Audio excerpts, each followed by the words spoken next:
Hello once again, Nishi Shannon, RDUSA. I'm going to give you today another kind of information. So here in the channel, this is a channel of Nishi Shannon, RDUSA, that's right division. So we'll know here this in this channel, we always share the gospel of the grace of God. So the gospel is what we are emphasizing here. That's the salvation by the grace of God.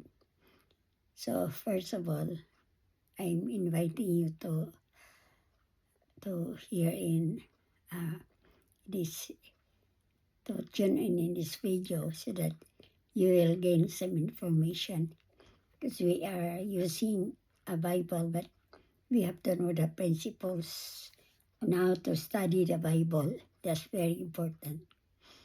If you have the Bible, our main version here is the King James Bible version.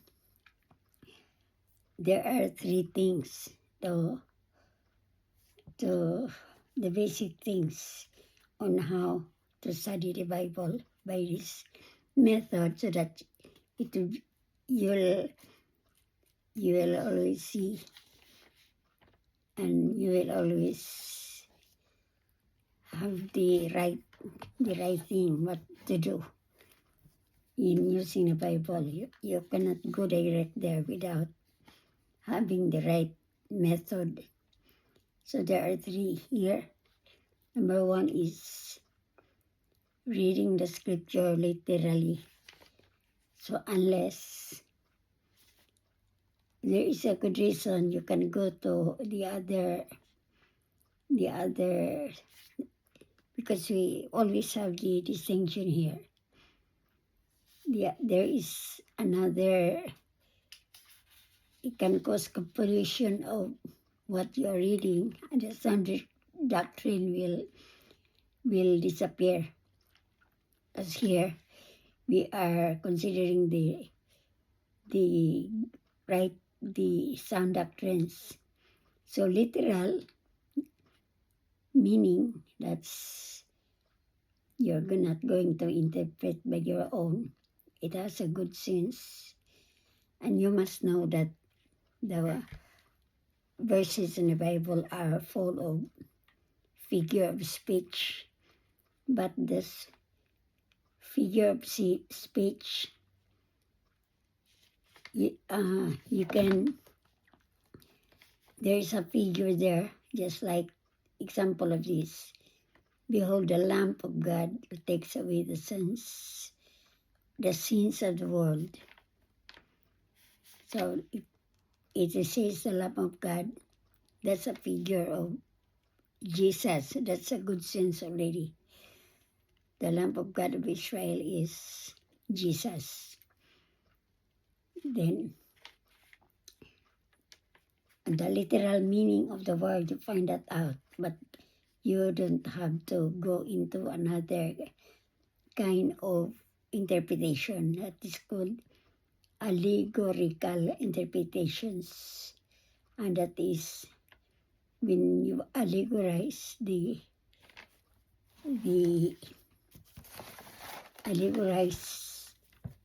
a Bible, that's opposite of literal, because that's about mystical.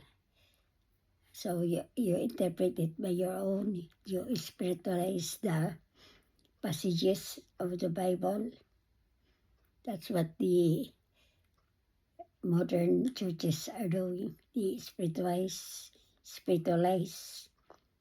the verses of the Bible, and that will end up in confusion. That is called a religious myth and a fable. So the figure of speech is a thing that I have to keep watch, because in the book of in the Old Testament books, and also there are other parables there in the book of Matthew, Mark, Luke, and John.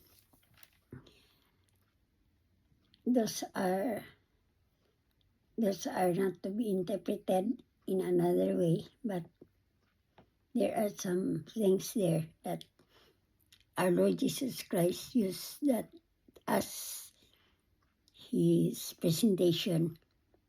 So number one on how to study the Bible is the literal.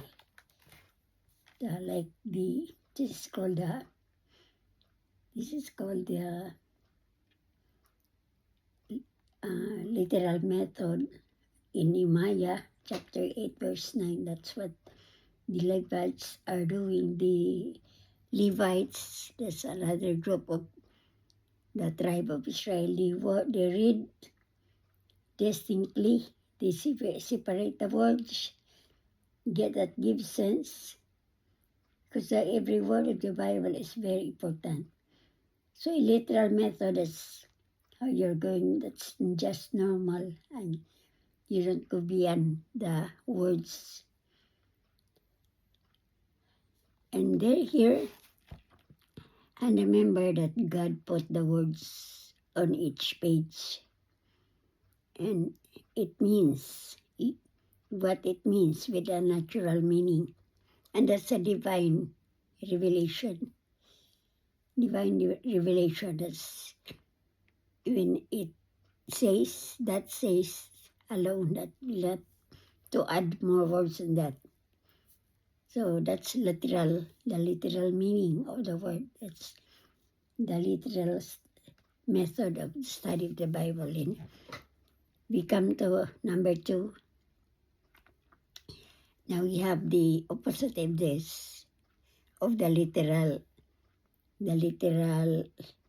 meaning of the word. That's the opposite of that is allegorical method. That's mystical. Spiritual is not. That's not a Bible kind of reading. That's an opposite of literal method. The number 2, comparison method. You must understand the scripture by comparison. You should not isolate any word, but comparing the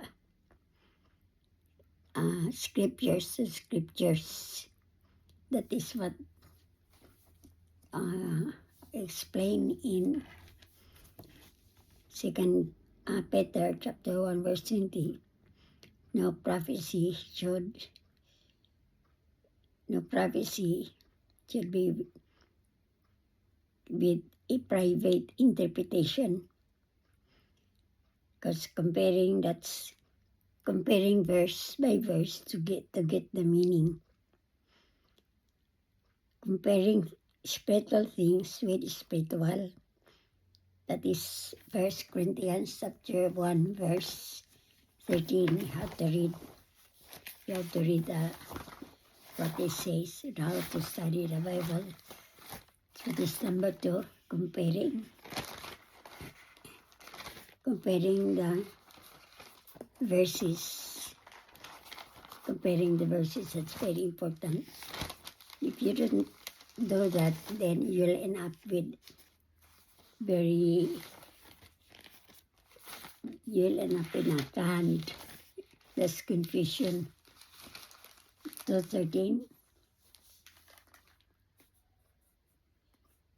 1 Corinthians chapter 2 verse 13.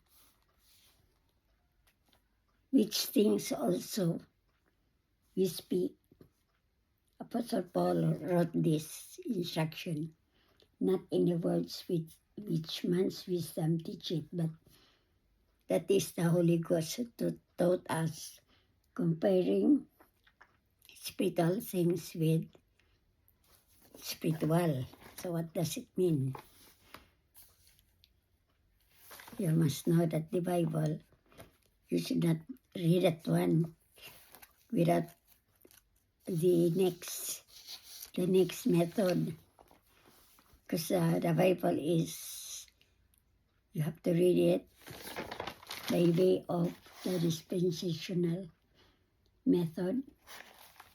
What they mean by dispensational method, how to follow the instruction, because you could not go to the reading of the Bible in this age of grace, especially we are in the mystery program. You must have the instruction of 2 Timothy chapter 2:15. Study to show thyself approved unto God, workman that needed not to be ashamed, rightly dividing the word of truth. So if you're doing that, that means to say that you have followed instruction and you will not be confused when you are literal in your reading without spiritualizing, without replacing Israel, and then you don't have any private interpretation at all, and you have to compare also with the other texts or other verses. So here in the dispensational method, when you do this is the basic method of how to study the Bible. It's very important because without rightly dividing the word of truth, you'll be confused. There are things that differ, and that is how God deals with you and me. How God deals in an individual person is by having the knowledge of how you rightly divide the word of truth. That's how you are going to have the access to our Lord God. We go near to the Lord God through His only Son, Jesus Christ. And it is the Holy Spirit who guide us. You distinguish who wrote the book, or who are addressed to the book, when it was written, and what group what group was it written, and who this person is talking with. That is the way, because you are corrected by the key of rightly dividing the word of truth. So the disposition program of the Lord God, there are sets of instructions because God dispenses and He gives out to people, and that is our Lord who give that out, just like to whom the age of grace was revealed, who was a spokesman in this program, and that was Apostle Paul. Apostle Paul remind us to rightly divide the word of truth in order not to mix up, or you have to merge the other program of the earthly prophetic, because that's where the problem of some denominations of today. Some of them, of the churches, of modern churches in Christendom, they allegorize interpretation, and they replace Israel, and they conduct their own interpretation again. So the source of that is the Bible. It was the Bible. It's featured in the book of Revelations, the mother of harlots. So there are involved here who have started the confusion and polluting the Bible because they got their knowledge also from the gods and goddesses of the Greeks. And the goddess, or this one, is the god of interpretation is Philo. That's Philo. That was again way down by those in the Bible. The Bible was the one that God has led them to scatter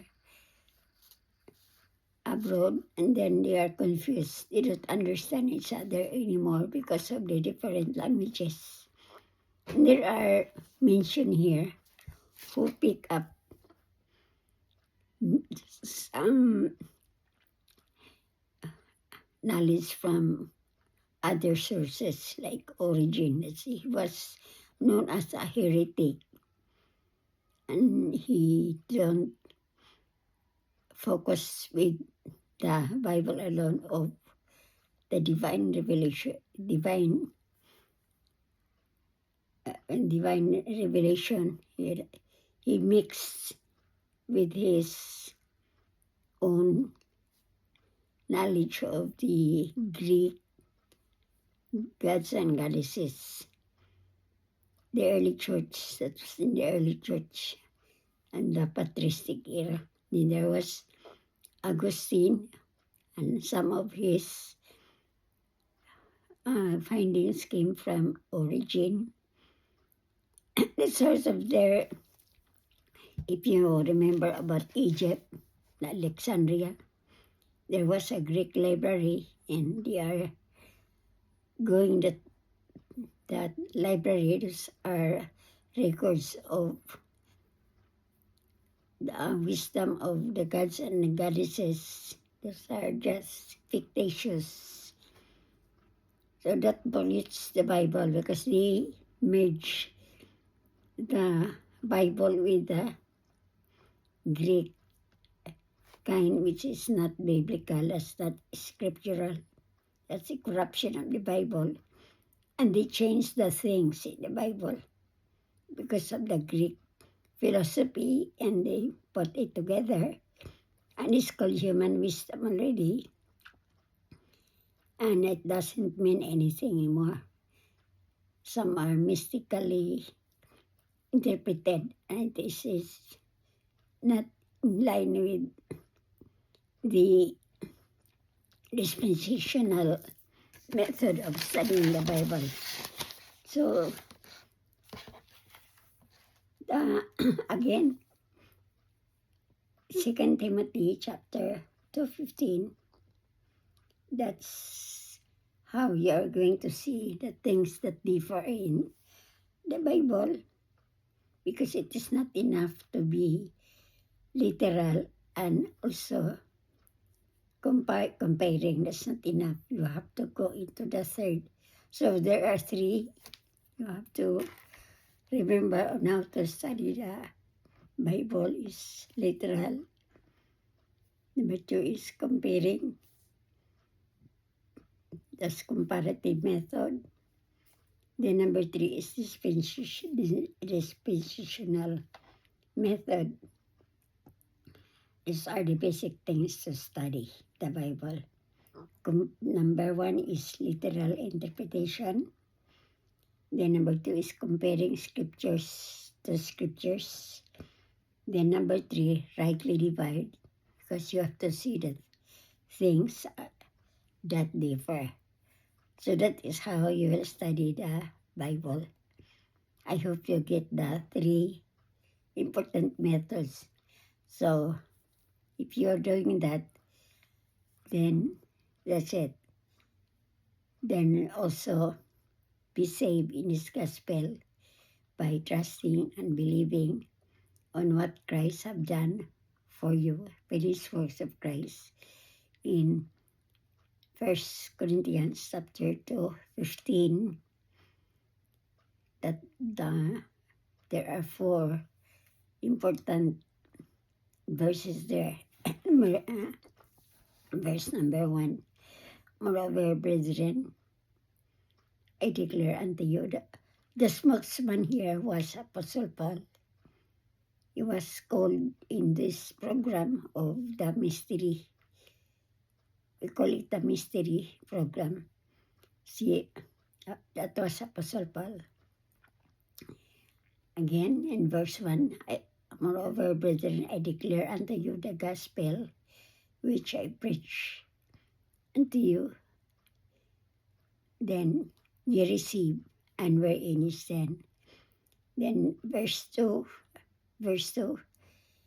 that ye may be saved, if ye keep in memory what I preach to you, unless you'll not believe in vain. So you should not doubt in this gospel. Number 3, that's the heart of the gospel. Then that this is Apostle Paul who delivered, first of all, which he preached and received from where? That Christ who died for all our sins according to the scriptures. Then verse 4, that Christ was buried and rose again the third day according to the scriptures, and all of the elements there of believing and trusting on the death, burial, and resurrection of our Lord Jesus Christ, you receive the gift, grace. That's the grace of God as a gift. That's without works, that you are saved. So, that's Ephesians chapter 2, verse 8 and 9. For by grace are you saved through faith, not of works, not of yourselves. It is the gift of God, not of works, lest any man should boast. So, grace is the gift of God that you receive. And so again, this is in a mystery program in Romans 16, verse 25 and 26. It says that now to him it is of power to establish you according to my gospel. This is the gospel that you heard. Apostle Paul, who got saved also in that gospel. That's why he have the epistles he wrote, because he was traveling also in seeding or planting the gospel from places to places in the death, burial, and resurrection, finished works of Christ. Again, in Romans 16, verse 35, establish you according to my gospel and the preaching of Jesus Christ, according to the revelation of the mystery, which was kept secret since the world began. But now it is already here. You hear already the gospel. In verse 26, but now, that's the age of grace, is made manifest, and by the scriptures of the prophets, according to the commandment of the everlasting God. This is coming from God. God deals with us in the mystery program, made known to all nations for the obedience of faith. So that is how our Lord God deals with us and even to the nations. So that's why faith, the faith that you believe now, that's a gift. The grace of God, you are justified freely by His grace, and you are saved, and then you are justified by the blood of Jesus, saved by the blood of Jesus, forgiveness of sins, and then saved from the wrath of God. You're forgiven in Ephesians chapter 1 verse 7 and Colossians chapter 1 verse 14. So thanks for your watching. Thanks for watching. God bless and keep growing in grace. God bless you and thank you so much.